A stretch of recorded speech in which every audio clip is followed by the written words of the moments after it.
The word jihad is mentioned in the Quran about 41 times.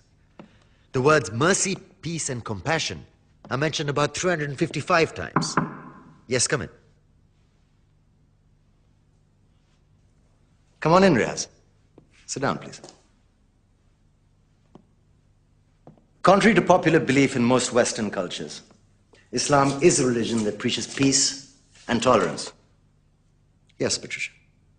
If Islam truly is a religion that preaches peace, then how come the world's most troubled spots, the West Bank, Afghanistan, Pakistan, Iraq, they're all plagued with Islamic terrorism? Well, that depends on your definition of terrorism. Some might argue that the U.S. invasions of countries like Iraq and Afghanistan are also acts of terrorism. No, those were acts of war to get rid of despotic regimes. Or a means of getting at a country's oil. Conspiracy theories. Well, May I? Yes, please. Go ahead, Riaz. Mr. Khan is right. I mean, if we're talking about terrorists, the world's biggest terrorists are the white superpowers. Come on now. No, really, stop and think about it. Explain 9/11. Okay. Do you know how many people died in the Twin Towers strike? Around 3,000.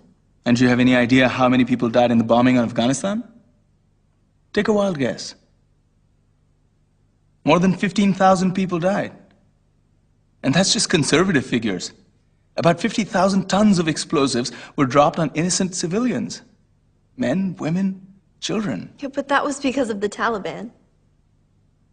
Now that you brought it up, did you know that the Taliban was a creation of the CIA to fight the Russians? Whatever. They were still harboring terrorists. Yeah, right. Terrorists that were never found.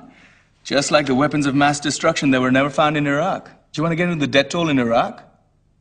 500,000 civilians and counting. And what do Britain and America say when they don't find these weapons? It's simple. They just say sorry. And still refuse to relinquish control of these countries. What are you trying to say? What I'm trying to say is that just because you're American, wear a fancy suit, and call yourself the president, doesn't make you any less of a terrorist. I'm saying that if you don't stop meddling in other people's countries, you will face a backlash. If Muslims like you feel that way, then why don't you get out of our country? We will. As soon as you promise to leave ours.